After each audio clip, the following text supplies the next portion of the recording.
Estão vendo aqui, isso aqui é o axônio, né? Esse prolongamento. Beleza. Estão vendo essas, como se fossem essas regiões mais finas, mais delgadas, em cada segmento dos axônios? Consegue perceber? Ó, afilou aqui, afinou aqui, afilou aqui também. Essa região mais fina aqui, ó, cada região dessa aqui, nós denominamos de nódulos ou nó de Ranvier. Aí eu vou mostrar aqui, ó, nessa próxima transparência, ó. Nódulos ou nodos de Ranvier. Exatamente essas regiões aqui mais afiladas. O que são esses nó ou nódulos de Ranvier? São aglomerados de células nervosas, né? Aglomerados de terminações nervosas que são não mielinizadas, ou seja, não tem a baía de mielina. O que é a bainha de mielina? Não lembro se eu cheguei a comentar isso com vocês em sala. Todo axônio, todo esse prolongamento aqui do axônio, o prolongamento axonal, ele é revestido. É como se fosse um fio elétrico da casa de vocês, que tem aquele material que reveste, que envolve o fio, né? Que é o condutor, na verdade. Para que aquele revestimento? Para proteger o sinal, não se perder o sinal. Então, esse axônio também é revestido, né, por uma bainha. Bainha é um envoltório, né, como se fosse um fio protegido por uma capa. Então, essa bainha de mielina, né, mielina não é proteína, é um tipo de lipídio que envolve esse axônio para proteger, para não se perder, para aumentar a velocidade de condução do impulso nervoso. Nesses nódulos, ou nós, né, de Ranvier, são regiões onde não existe a bainha de mielina. Vocês podem ver aqui, ó. Até voltar essa imagem que está melhor. Aqui, ó, essas regiões afiladas aqui. Não tem bainha de mielina. Para que isso? O sinal elétrico, né, o impulso nervoso, ele pode, por exemplo, saltar dessa projeção aqui para essa, sem ter que atravessar todo esse segmento aqui, ó, do axônio. Então ele faz isso, ó, ele salta. Os estímulos podem saltar de nódulo em nódulo de Ranvier. Aqui, ó. Então pode saltar, ó. Aqui formou-se dendritos, corpo celular, formou um impulso nervoso, vai passar por esse prolongamento, daqui a pouco salta para esse nódulo de Ranvier, salta para o outro, salta para o outro. Para que isso, Reubens? Para que o estímulo ele chegue ao seu objetivo de maneira mais preservada, não é nem mais rápido, mas de maneira mais preservada. Ou seja, sem que ao longo da transmissão do impulso nervoso, esse impulso possa sofrer perdas elétricas ou químicas ao longo do caminho. Isso pode acontecer. Tem algumas características que a gente vai falar depois, algumas infecções, algumas doenças que são desmielinizantes, ou seja, que comprometem a integridade dessa bainha de mielina, que podem comprometer a integridade do impulso nervoso que chega ao seu órgão-alvo aqui, seja ele qual for. Então, esse impulso ele pode ser conduzido de maneira saltatória. Por quem? Pelos nódulos ou nodos de Ranvier, que são regiões, né, de aglomerados proteicos e nervosos, terminações nervosas, que não tem mielina. Dúvidas aí, galera, por favor?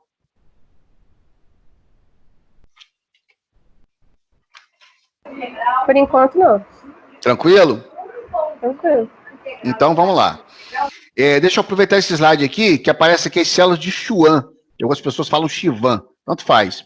Essas células de Schwann, o que elas fazem? Elas executam a mesma função no sistema nervoso periférico que o oligodendrócito realiza no sistema nervoso central. Ou seja, oligodendrócitos são responsáveis por formar essa bainha de mielina que eu falei para vocês. Esse envoltório que os axônios têm. Então, ao longo dos axônios, existe uma bainha que é um envoltório de mielina, mielina que é um tipo de lipídio, que vai proteger a condução do impulso nervoso. Legal? Essa bainha de mielina é formada por quem? Qual tipo de célula? Oligodendrócito. Vou formar essa bainha de mielina. Aí essas células de Schwann ou Schwann vão ter a mesma função, né? Formar a bainha de mielina, só que no sistema nervoso periférico. Ou seja, fora do sistema nervoso central, fora do encéfalo e da medula espinhal. Então, fora da medula espinhal e do encéfalo, quem forma a bainha de mielina, nos axônios, são as células de Schwann. No sistema nervoso central, encéfalo e medula espinhal, oligodendrócitos. E aí, galera, dúvidas?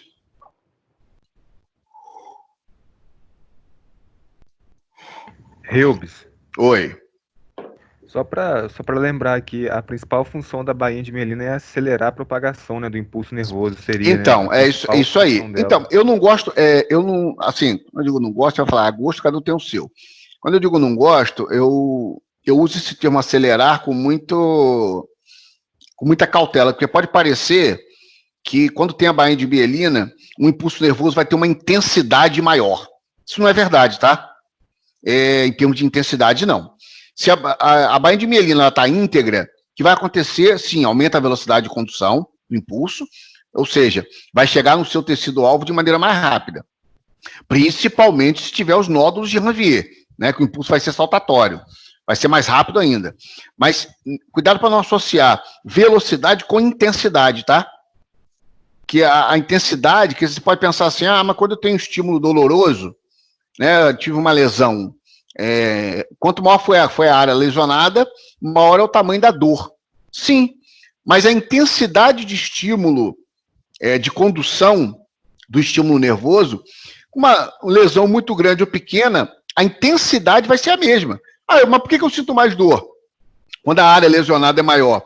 Você sente mais dor porque você tem estímulo de maior quantidade de receptores para dor. Maior envolvimento de um número elevado de terminações nervosas. Mas a condução, em termos de intensidade de condução de estímulo, é a mesma.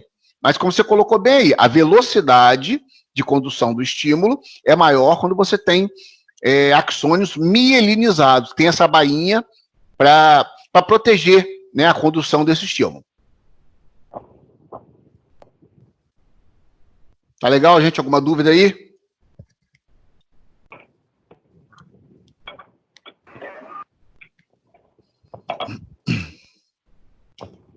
Bom, vamos lá. Esse slide aqui está mostrando aqui os axônios, né? As conduções, os fios condutores, né? Os canais condutores do estímulo nervoso. Aqui está a bainha de mielina e oligodendrócito que eu falei para vocês. Então, esse oligodendrócito no sistema nervoso central, encéfalo e medula espinhal, são os responsáveis por formar a bainha de mielina, que é essa bainha protetora, formada por mielina, que é um tipo de lipídio. Tá legal? O que tem de diferente aqui para mostrar? É isso aqui, ó. Queria mostrar essa célula aqui que está, essa pigmentação esverdeada aqui para vocês. Então, quando você pensa em sistema nervoso central, vocês estão cansados de saber e ouviram já, que o neurônio são células que se classificam como permanentes. Não existe renovação. Uma vez que se perdeu uma célula nervosa, você não recupera. É por isso que indivíduos, por vezes, têm sequelas importantes por conta de morte neuronal. Beleza. Só que muito cuidado.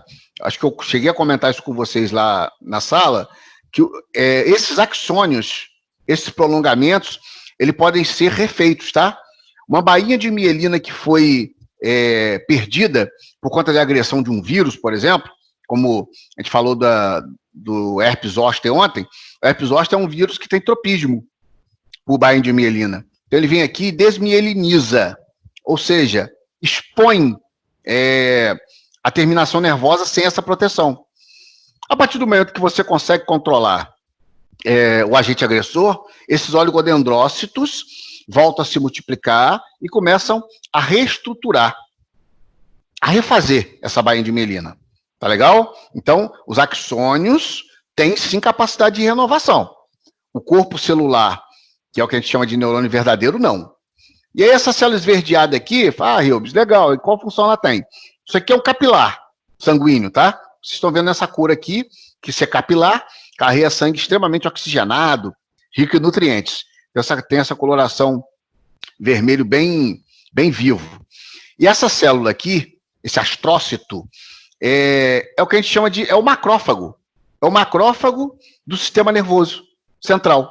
Ou seja, é a célula que é responsável por defender o sistema nervoso central de agentes agressores, de toxinas, de micro-organismos, de parasitos maiores, ou seja, qualquer agente agressor que tente invadir, se multiplicar, se instalar no sistema nervoso central, existe a ação, a identificação e a ação dos astrócitos, que agem,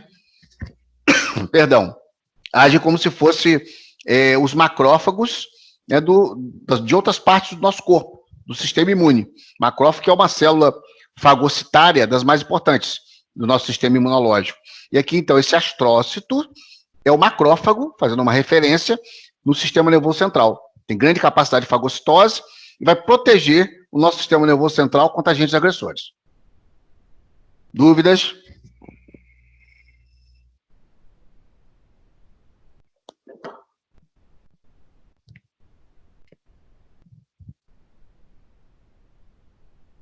Fala, galera, alguma dúvida aí, por favor? Dá um feedback aí. Pode prosseguir. Então, vamos lá. O que é sinapse? Região de conexão sem contato direto, porque quando eu mostrei neurônios de associação, aqueles neurônios de associação, eles realizam o contato mecânico, físico, entre uma célula nervosa e outra, para formar tais conexões neuronais. Aqui não. Aqui a sinapse é a região de conexão, mas sem contato mecânico, físico, entre dois neurônios. Então, um axônio, por exemplo, entra em contato com um dendrito, e aí vai formando uma conexão sem esse contato físico. Então, você tem conexão por contato físico, que são os circuitos neuronais, e tem as sinapses, por onde ocorre a liberação de mediadores químicos, de impulsos, que vão estimular a célula A, estimula a célula B, que é vizinha, que estimula a célula C, e assim sucessivamente. Então, os neurotransmissores, que na sua grande maioria são de base hormonal, então praticamente todos os neurotransmissores são de base hormonal, é que vão ser liberados no que a gente chama... Deixa eu voltar um slide aqui, para ficar melhor.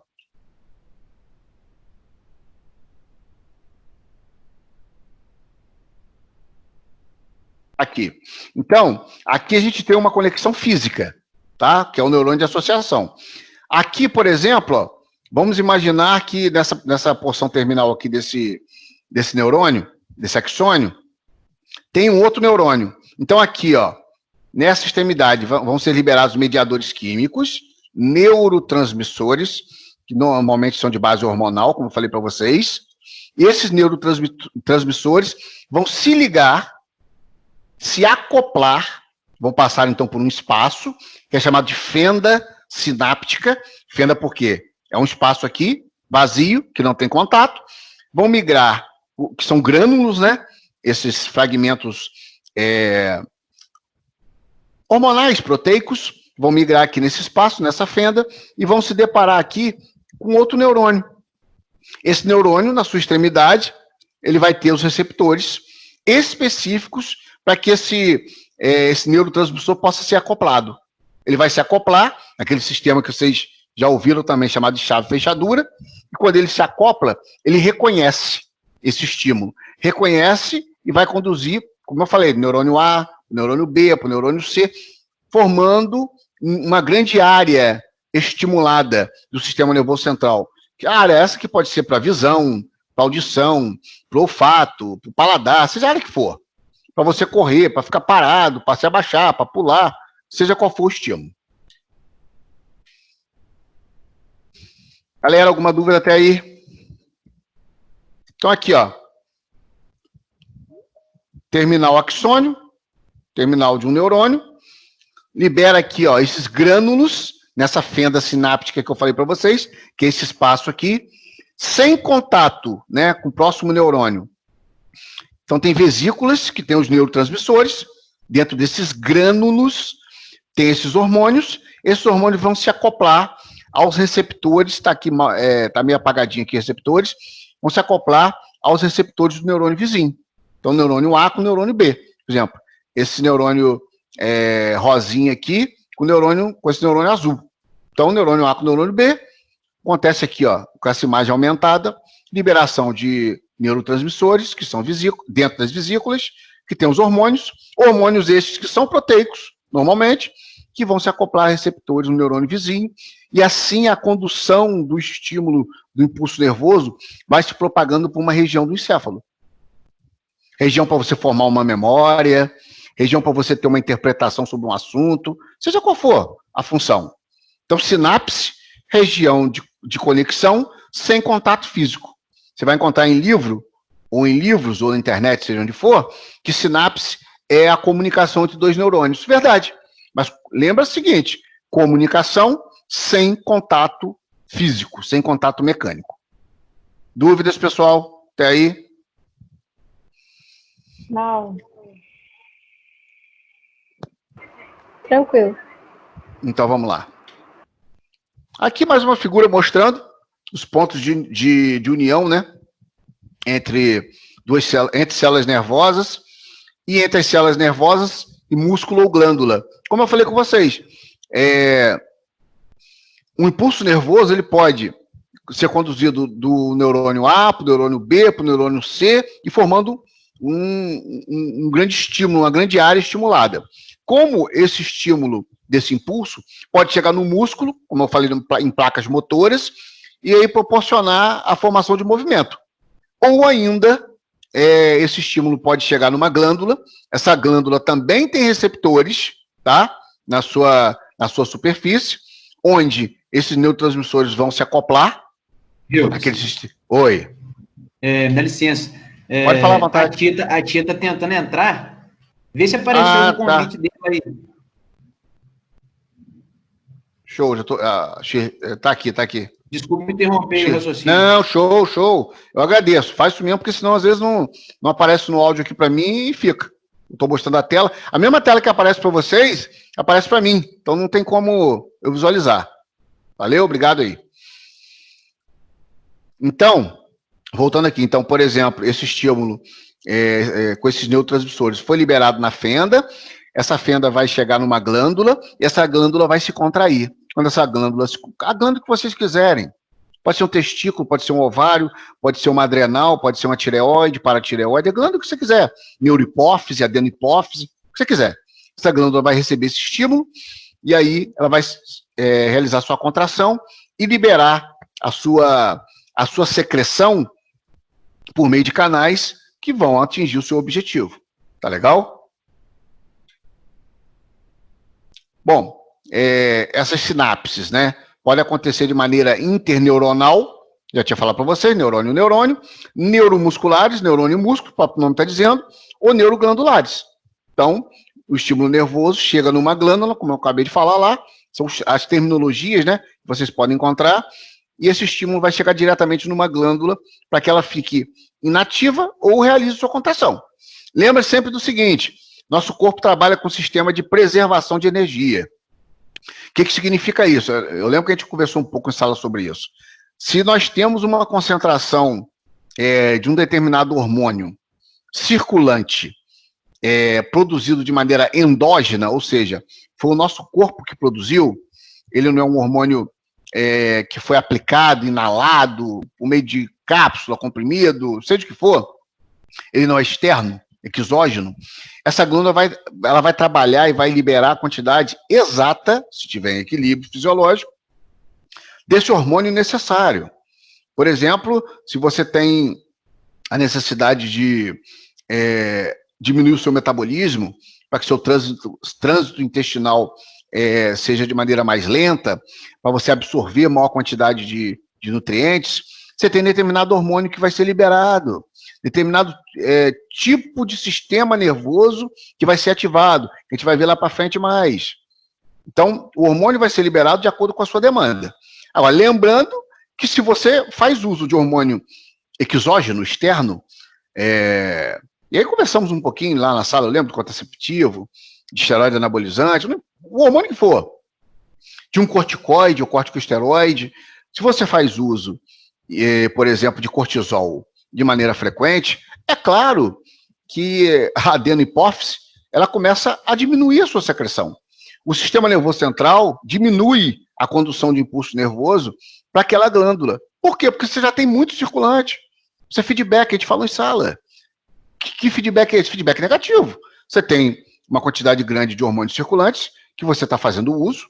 Sei lá, você está usando porque você tem um quadro de asma, ou psoríase, uma doença autoimune, sei lá o que você tem.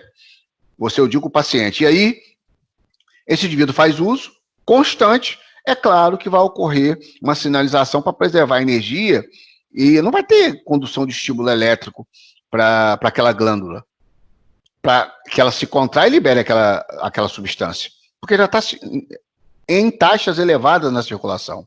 Se está em taxas elevadas, o corpo vai direcionar, aliás, o sistema nervoso central vai direcionar energia para ser consumida e gasta por outras áreas do corpo, que são prioritárias. Essa passa a não ser, porque você já tem aquela concentração daquele referido hormônio de maneira elevada. Aí qual o grande problema? Falamos em sala também, que eu me lembre. O grande problema é você, daqui a pouco, ter uma atrofia glandular tão grande que ela passa a ser irreversível. E aí você fica dependente desse hormônio de maneira sintética, né? Externa, exógena. Você não tem mais produção. Uma pergunta, galera? Fala aí, por favor.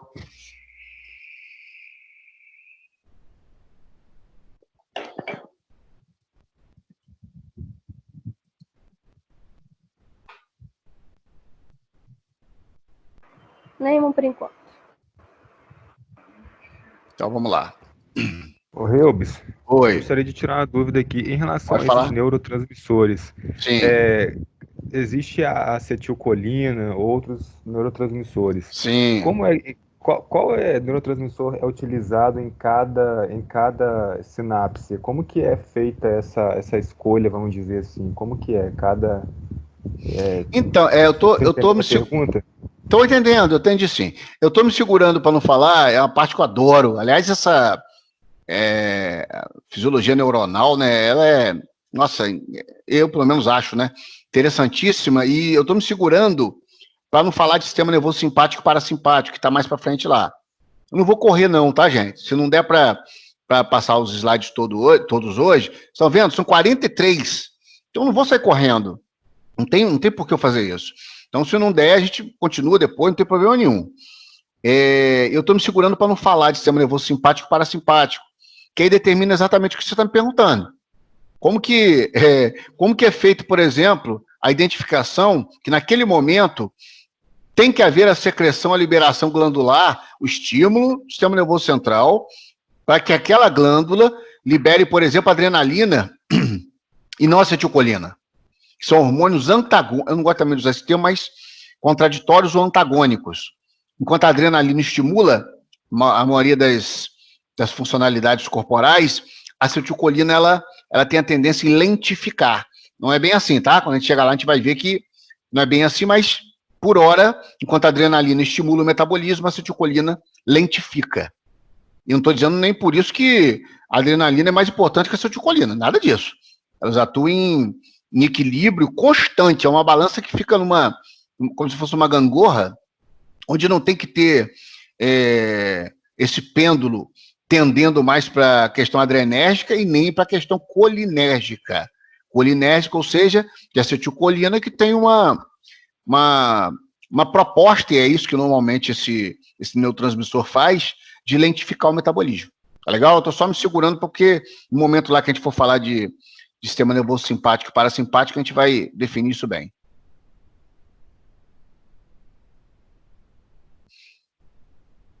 Bom, aqui é só mais uma imagem para reforçar, né, a questão da condução do impulso nervoso. E aqui é a porção terminal de um neurônio. Olha a condução de estímulo aqui que eu falei para vocês. Essa setinha vermelhinha aqui, ó. Então, aqui você tem as vesículas sinápticas. Lembro que dentro das vesículas tem os neurotransmissores, que são o que mesmo? De base hormonal, que no final das contas são formados por proteínas. Olha elas de novo aí. Poxa, então, neurotransmissores, na sua grande maioria, são proteicos. Os receptores membranares, via de regra, são proteicos também. Então, a gente não conversou à toa sobre a questão da importância das proteínas. Então, nessa direção aqui de condução do estímulo, seta vermelha, as vesículas estão aqui sinápticas, elas vão ser liberadas. Aqui não dá para ver, mas não tem contato, tá? Nesse ângulo parece que está tendo contato físico, mas não tem uma fenda aqui. Nessa fenda vão ser liberadas essas vesículas. E aqui no dendrito, então aqui, ó, é um dendrito, ó. Aquelas ramificações que eu falei com vocês. Aqui já é o corpo celular, grandão aqui, ó. Que tem um núcleo, tem as mitocôndrias. Então aqui ocorre a liberação das vesículas com os neurotransmissores que vão ser captados pelos receptores aqui, desse dendrito. E aí todo o processo de condução e estímulo do impulso nervoso vai sendo conduzido nessa direção. Como eu falei, do neurônio A para o neurônio B para o neurônio C. Tá legal, gente? Tudo bem aí? Alguma pergunta?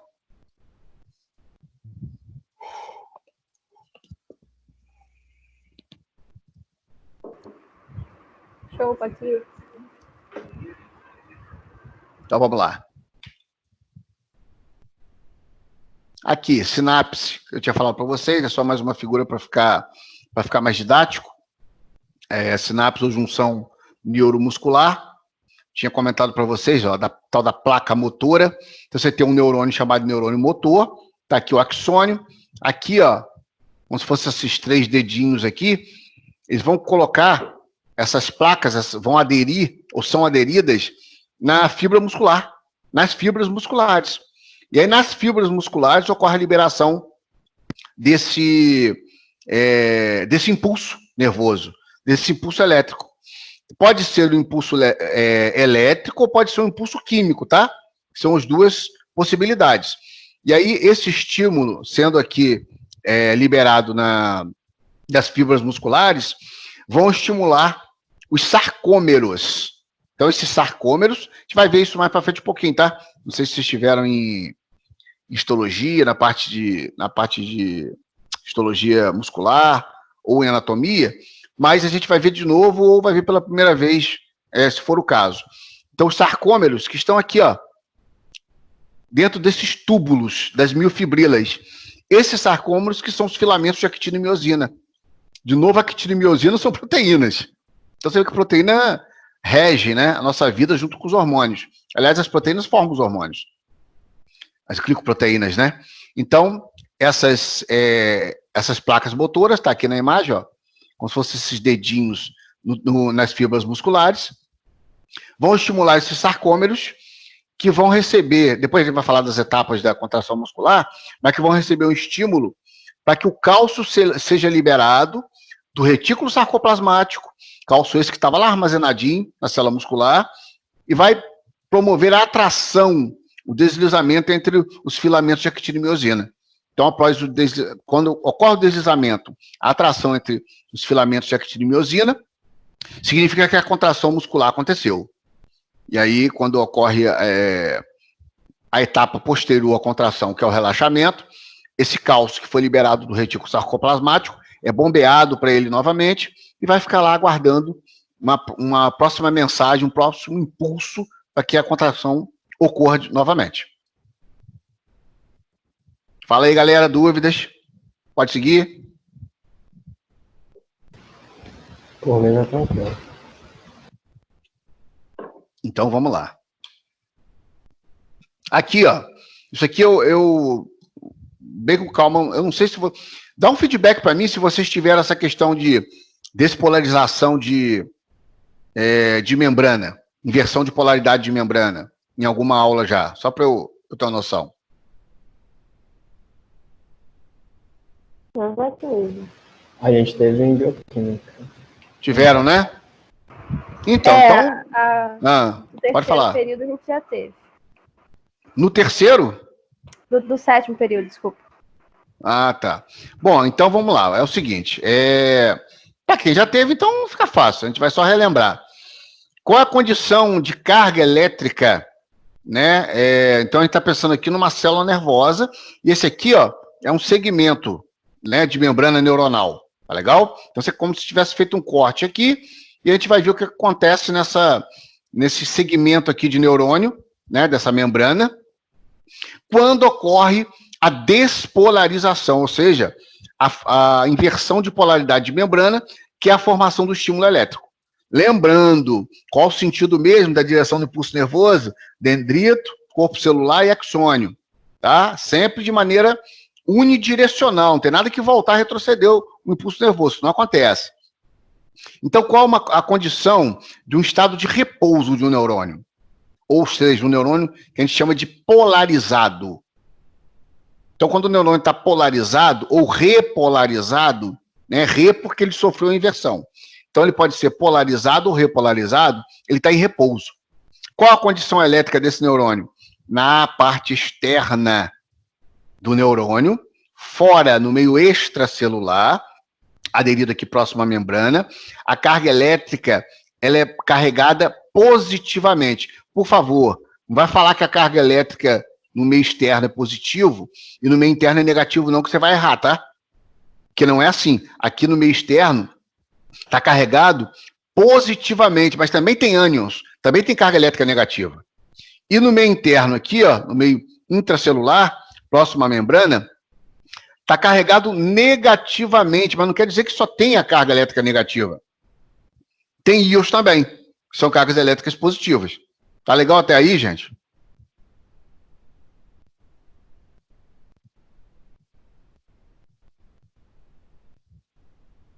Pessoal? Dá só um ok para mim. Ok. Tranquilo? Então vamos lá. Mudando de slide. Olha quando ocorre um estímulo que é percebido pelos dendritos, né, pela célula nervosa. Começa a ocorrer uma inversão, uma troca dessas cargas elétricas de membrana. Por meio de quem? Por meio das proteínas canais. Mas qual proteína principalmente? Bomba de sódio e potássio. Então, o aporte, a entrada, a permissão de uma entrada em uma quantidade maior, de uma concentração maior de sódio na célula, e uma saída de uma concentração em equilíbrio, mas relativamente maior de potássio, né, se a saída, claro que é para o meio externo, vai provocar essa inversão de polaridade. Aqui, ó, aqui embaixo, ó, o que era positivo passa a ser negativo, o que era negativo passa a ser positivo. Lembrando que é em termos de concentração, tá? Que aqui fora vai ficar totalmente negativo e na parte interna totalmente positivo. Mas ocorre maior concentração de cargas elétricas. Enquanto está acontecendo a despolarização, a formação ou condução do impulso nervoso, vai ocorrendo essa inversão de cargas elétricas ou polaridade de membrana. Tá legal, gente? Tudo bem até aí?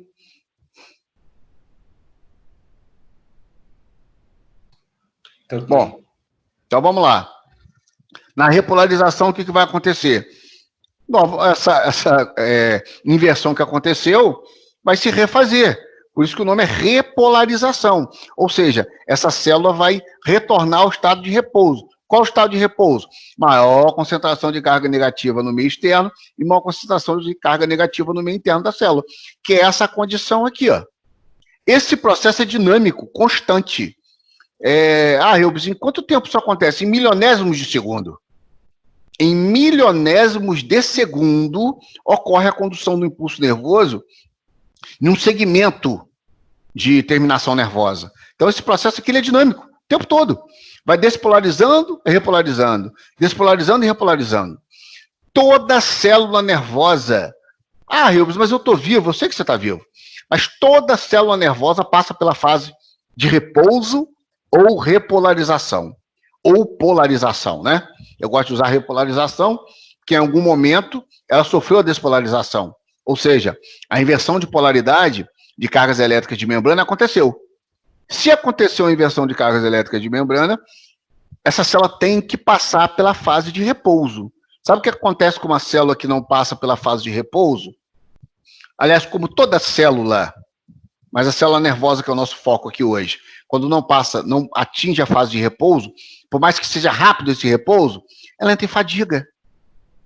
Qualquer célula, qualquer tecido que não passe, pode ser muito rápido essa fase de repouso, como eu falei, em milionésimos de segundo, mas é uma fase importante para a célula se reestruturar, se reequilibrar.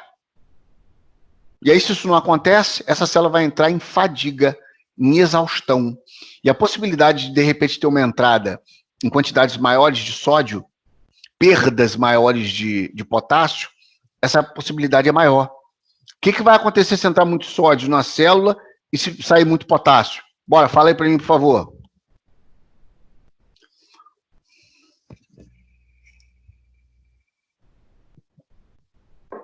Bora, galera, fala aí. Repete de novo, por favor. Se ocorrer uma falha na repolarização da membrana de uma célula nervosa, falei para vocês que essa célula entra em exaustão, em fadiga. Ela se cansa mesmo. E aí pode ocorrer entrada excessiva de sódio e perda excessiva de potássio. Qual é o problema? Se entrar muito sódio e se extravasar muito potássio.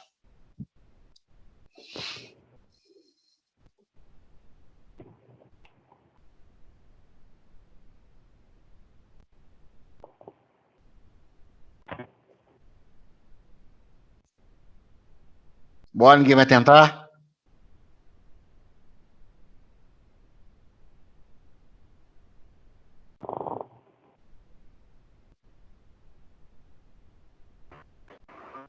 Ô, Rubens, Oi.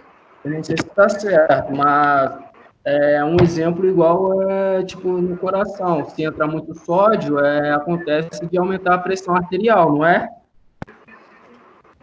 Tá bom, mas aí vamos pensar aqui em membrana primeiro, não estamos falando de célula. Não, sim. O que vai acontecer se entrar muito sódio em uma célula? Qualquer célula, tá? Essa célula vai se esforçar demais? Vai ter muito esforço celular? Tá, mas e aí? Mas especificamente... Ela não vai ter troca, não vai ter fazer osmose? Então, mas por que ela não vai fazer osmose? Pode chamar de... Se entrar muito sódio nela, no caso ela atrai muita água e acaba explodindo, seria isso? Isso vai acontecer, esse desequilíbrio osmótico, mas antes disso, sabe o que acontece? Quando entra muito sódio na célula, por conta, no caso aqui, de um neurônio, né? Mas a gente pode ser qualquer célula, o princípio é o mesmo. Quando tem uma entrada, um aporte significativo de sódio, maior do que deveria, porque existe um descontrole de membrana, né? A permeabilidade seletiva está comprometida, a bomba de sódio e potássio, que é uma proteína, ela sofreu desnaturação, por exemplo, e tem várias causas. Redução na disponibilidade de oxigênio, acúmulo de CO2, de ácido lático, infecções, toxinas, várias causas, várias etiologias podem provocar isso. Mas o sódio, quando ele penetra em excesso, por conta desse descontrole de membrana, ele migra, né, se desloca pelo citossol dessa célula e vai para as cristas mitocondriais. Agora ficou fácil. O que as cristas mitocondriais fazem? Elas são responsáveis pelo quê? Respiração celular? Isso aí. É nas cristas mitocondriais que ocorre a fosforilação oxidativa. Produção de ATP, isso aí. Então, se a célula não tem mais as cristas mitocondriais e a adenosina trifosfato não é mais produzida, significa que a respiração celular não acontece. Significa que não tem mais produção de energia para a célula. Essa célula está fadada a morrer. Sem energia, como é que as organelas realizam suas funções? Tá legal? Show. Isso é parte do comprometimento, tá? Ninguém vai perguntar o que acontece com o potássio, não. Eu falei, olha, entra muito sódio em quantidades elevadas e extravasa potássio em quantidades excessivas também, além do que deveria. Qual é o problema de se perder muito potássio? Para a célula, tá? Depois a gente pensa em órgãos, em tecidos. Primeiro para a célula. Quando uma célula perde muito potássio, começa a ter um decréscimo, uma deficiência na renovação das proteínas intracelulares, principalmente as proteínas estruturais. Então, o potássio, 98% do potássio corporal, vocês sabem disso, é intracelular. Apenas 2 a 3% é extracelular. Então, esse potássio, ele está dentro da célula porque ele participa, um dos principais eletrólitos ou íons que participa na renovação das proteínas intracelulares, principalmente as proteínas estruturais, ou seja, que mantém a morfologia das células. Se mantém a morfologia, mantém a funcionalidade também. Tá bom, galera? Até aí, beleza? Alguma pergunta? A questão do potássio também, quando acontece muita perda de potássio no cachorro. Quando ocorre a perda de potássio em quantidade excessiva, essa célula reduz a sua capacidade de renovação das proteínas intracelulares. Então, estou dizendo que o potássio é um dos íons, não é o único, que participa nessa renovação. Tá legal, gente? Alguma dúvida aí? Show? Então vamos lá. Aqui, mais uma figura, né, mostrando a condução do impulso nervoso. Outra figura. Aqui, ó, de novo, ó, bem exemplificadinho. Ninguém pode errar uma desgraça dessa, hein? Pelo amor de Deus, hein? Aqui, ó, corpo celular, ó, os dendritos de novo, as ramificações. Então, foi produzido o impulso elétrico, esse impulso nervoso. Olha as setinhas vermelhas. Aqui vai ocorrendo a condução do impulso nervoso. Ó, pegou um segmento desse axônio, como eu falei para vocês, e aqui está mostrando, ó, a condução do impulso nervoso. Nessa condição aqui, ó, onde você tem uma carga elétrica positiva mais significante na porção externa e maior carga carregada negativamente na porção interna, essa célula está em repouso, não está conduzindo impulso nervoso. Quando começa a ocorrer a inversão de polaridade, né, das cargas elétricas de membrana, significa que esse axônio está conduzindo o seu impulso nervoso. Legal, gente? Sem problema? Então, para definir o que é potencial de ação, é a inversão, né, ou despolarização das cargas elétricas de membrana. Potencial de ação é única e simplesmente a inversão das cargas elétricas de membrana. Saiu do potencial de repouso para um potencial de atividade, porque está sendo conduzido o estímulo. Tá legal?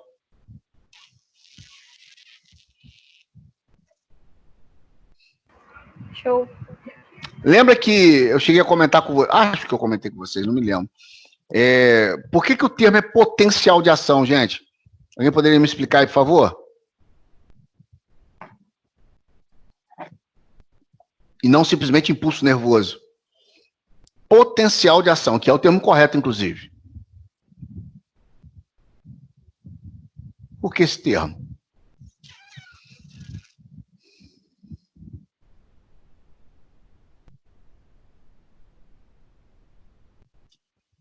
Bora, galera. Fala aí. Bora, vamos participar. Não faço ideia. Por que é potencial de ação? É porque ele precisa atingir um limiar para acontecer, um certo valor? Seria por isso? Não. Lembra que eu falei que o estímulo nervoso, ou ele se forma ou não se forma, tá?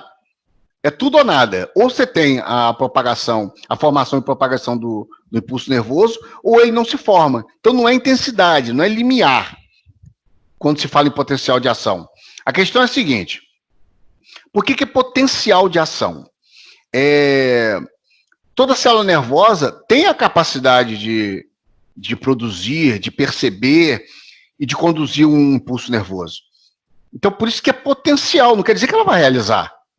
Pode ser que ocorra o potencial, ou seja, a inversão das cargas elétricas, só que a ação não aconteça. Estão entendendo, gente? Vou repetir. Toda célula nervosa, se ela estiver íntegra, né, tá com as suas organelas, seus dendritos, toda a sua condição fisiológica mantida em equilíbrio, a célula está íntegra, ela pode realizar um potencial de ação. Ou seja, ela pode formar um impulso nervoso e conduzi-lo para o seu destino final. Mas por que é potencial de ação? Tudo que é potencial é algo que pode acontecer. Eu sempre costumo falar o seguinte: quando a gente é criancinha, a gente tem o potencial de ser o que a gente quiser na vida. Eu quero ser astronauta, eu quero ser engenheiro, eu quero ser não sei o quê. Ou seja, você vai falando o que você quer ser. Então, esse potencial ele é muito grande. A partir do momento que a gente vai crescendo, esse potencial para as várias áreas, ele vai se afunilando. É claro, a gente vai... vocês, por exemplo, vocês agora estão fazendo um curso, né, superior, de nível superior, terceiro grau, chamado terceiro grau antigamente, onde esse potencial para vocês serem várias outras possibilidades está se reduzindo. Porque eles escolheram o curso de enfermagem. E aí esse potencial que era grande, ele começa a se afunilar. Aqui pro sistema... Oi. Daiane pediu pra você você tava ali. Ah, tá, peraí.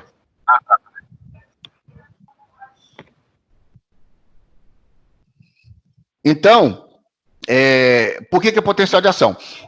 Essa célula nervosa tem o potencial de estimular um órgão, de estimular uma glândula, de estimular um músculo. Mas pode ser que esse estímulo não aconteça. Okay.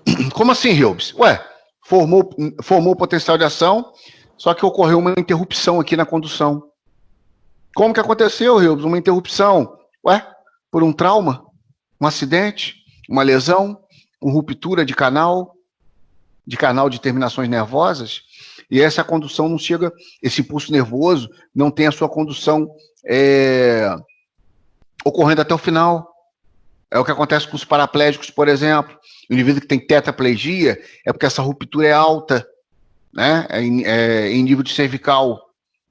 E essa condução não chega nas suas placas motoras. O indivíduo pensa, quer se movimentar, mas não consegue.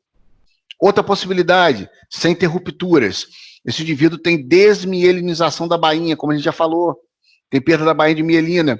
Esclerose múltipla, que eu acho que até é um comprometimento que está lá para frente, mas, por exemplo, esclerose múltipla causa isso. Perda da bainha e dificuldade de condução de impulso. Então, o potencial foi formado, só que a ação não vai se configurar. Ela não vai acontecer. Outra possibilidade. O indivíduo tem um quadro de hipoproteinemia significativa, ou seja, redução da concentração na disponibilidade de proteínas corporais. Se tem redução na disponibilidade de proteínas corporais, eu não falei para vocês que os receptores são basicamente proteicos? Então, por mais que se forme o potencial, a ação pode não se realizar, ou se realizar de maneira muito frágil, muito fraca, porque a quantidade de receptores não é suficiente. Então, não tem um estímulo significativo. Então, a ação daquele músculo, daquele tecido, daquela glândula, não vai se realizar. Tá legal, gente? Fala se tem alguma dúvida, por favor.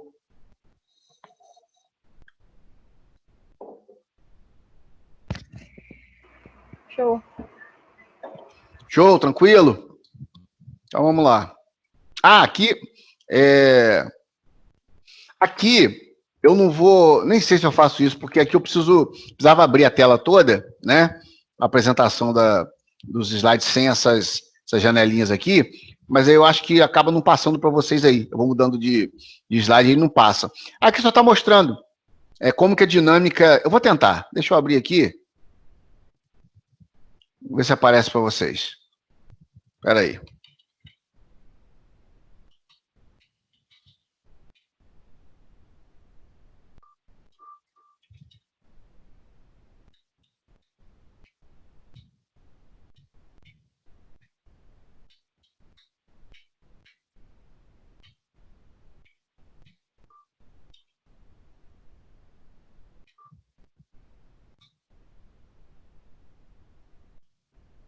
É isso que eu queria mostrar para vocês. Está aparecendo aí o movimento dos íons ao longo da transmissão do impulso nervoso? Tá sim. Tá, né? Então, é isso aí que eu queria mostrar para vocês. Essa modificação, isso aqui é constante, ao longo do axônio. Então, ao longo do axônio, até que se chegue no seu objetivo, então tá vendo aqui em cima, ó, impulso nervoso sendo direcionado. Por quê? A despolarização. Está acontecendo, então está seguindo esse trajeto. Olha lá o impulso nervoso sendo conduzido. Tem como não entender isso, gente? Mais didático impossível. Aqui, ó. Olha lá em cima, lá, o impulso nervoso, ó, sendo conduzido pelo axônio, por meio dessa despolarização de membrana. Tá legal?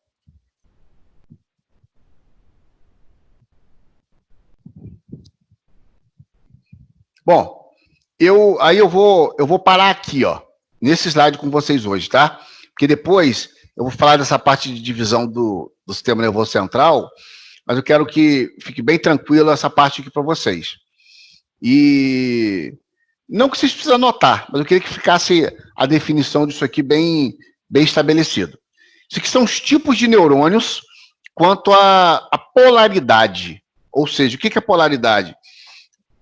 Nesse caso aqui, enquanto a capacidade de condução de impulsos elétricos. Então, esse slidezinho aqui está mostrando os tipos de neurônios que existem, quanto a polaridade ou quanto a capacidade de transmissão dos impulsos nervosos.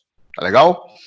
Esse aqui, o unipolar, que é esse primeiro aqui, ó, unipolar, o nome está dizendo, unipolaridade, ou seja, só existe a condução de impulso nervoso em uma única direção, nós, seres humanos, não temos, tá? Só indivíduos menos evoluídos que possuem como insetos. Mas eu quis mostrar aqui que eles existem. A nossa espécie não tem. A nossa espécie é daqui para cá. É o que nos interessa. Bipolar, pseudo-unipolar e multipolar. Esse neurônio bipolar não tem nada a ver com o que se denominava há algum tempo, é um termo que está se caindo em desuso, por conta de alguns equívocos de conceito. O indivíduo é bipolar, né? Bipolar porque tem alternâncias de humor ao longo do dia que são muito significativas e tal. Isso aqui não tem nada a ver com esse tipo de comportamento, tá? Bipolar, o próprio nome está dizendo, duas polaridades, onde a partir do corpo celular, esse neurônio pode conduzir estímulo elétrico nessa direção, né? Perceber nessa direção e nessa direção. Então ele tem maior facilidade de formar conexões neuronais do que, por exemplo, o unipolar, que os insetos têm. Aqui o pseudo-unipolar, por que ele é falso unipolar? Esse aqui nós temos. Ele é pseudo-unipolar por quê? Dependendo da demanda, ou seja, da exigência, da taxa metabólica, da funcionalidade que o sistema nervoso central esteja necessitando no momento, ele pode atuar como bipolar. Mas, via de regra, em condição metabólica equilibrada, em repouso, ele é unipolar, ou seja, ele conduz estímulo em uma única direção. Eu disse qual tipo desses 3 neurônios, bipolar, pseudo-unipolar ou multipolar, nós temos em maior quantidade? Esse aqui é o multipolar. Uma criança, né, um recém-nascido, um RN, vai apresentar a maior concentração de neurônios bipolares. Por quê, Hilbis? É porque ela está em formação e maturação. Aliás, nem formação, maturação, desenvolvimento do sistema nervoso central. Como todos os outros sistemas. Estão formados, mas estão em desenvolvimento, em maturação. Então, essa criança apresenta maior quantidade de neurônios bipolares. Um adulto. Aí eu estou falando de pré-adolescente, adolescente, um adulto. Maior quantidade de neurônios multipolares. Por quê? Multipolaridade significa várias possibilidades de condução do impulso nervoso. Ou seja, de formar os circuitos neuronais, de formar as conexões neuronais que a gente falou, e formar grandes áreas do sistema nervoso central responsáveis por funções específicas. Então, é por isso que uma criança, sei lá com 1 ano e pouquinho, tem uma dificuldade, né? Começa a engatinhar, depois começa a ficar bipedal, a ficar em estação, a ficar em pé, e começa a se deslocar sobre 2 membros, que são as suas pernas.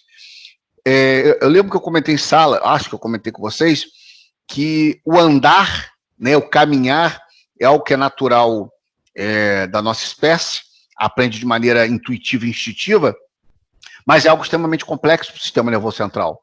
E quando essa criança começa a fazer essa transição, né, para ser bipedal, né, ficar em estação, ficar em pé e começar a se deslocar, começa a ter a participação, o desenvolvimento desses neurônios multipolares, para que essas conexões, esses circuitos neuronais específicos para cada função comecem a ser formados. Galera, e aí, dúvidas, por favor? Tranquilo? Sim, Beleza? beleza. Tá. É uma pena aí, eu vou tentar entrar em contato, ver até com os outros professores. Eu soube que ontem, por exemplo, teve muito problema de o pessoal não conseguir entrar e tal. A gente até depois acabou resolvendo porque os colegas usaram um celular aí, né? Então, foi o que eu falei com vocês. Acho que é muita sobrecarga, mesmo horário. É um mundo utilizando essas ferramentas. É claro que não é todo mundo que está usando o Teams, mas as ferramentas estão sendo sobrecarregadas de maneira geral. Então, é uma pena que aí tem gente que não está escutando, não está conseguindo ver o slide, mas acho que é muito mais recepção, tá? É recepção do sinal. Então, quando o sinal oscila, de quem está recebendo essas imagens e o som aí, o áudio, acaba oscilando e aí não tem muito o que a gente fazer. Mas vamos tentar ver se a gente vai melhorando e adequando aí para frente. Tá legal, galera? Aí lembrando o seguinte, na aula de ontem, de parasito, eu tô falando que é a mesma turma, eu vou mandar por e-mail, tá?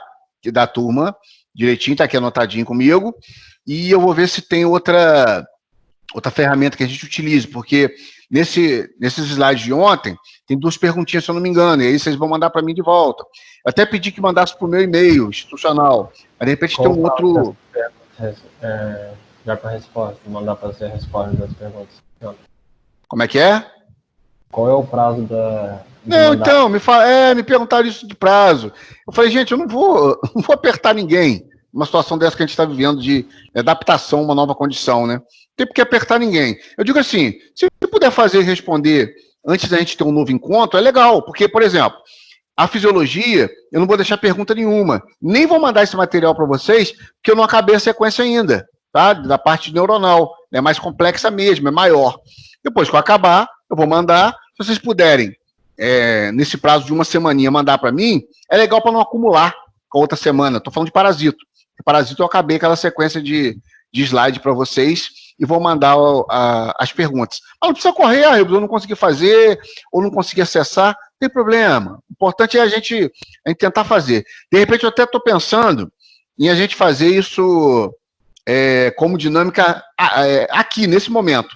E não mandar a pergunta para depois vocês devolverem. Legal? A gente vai se adequando nisso aí. Tá bom, gente?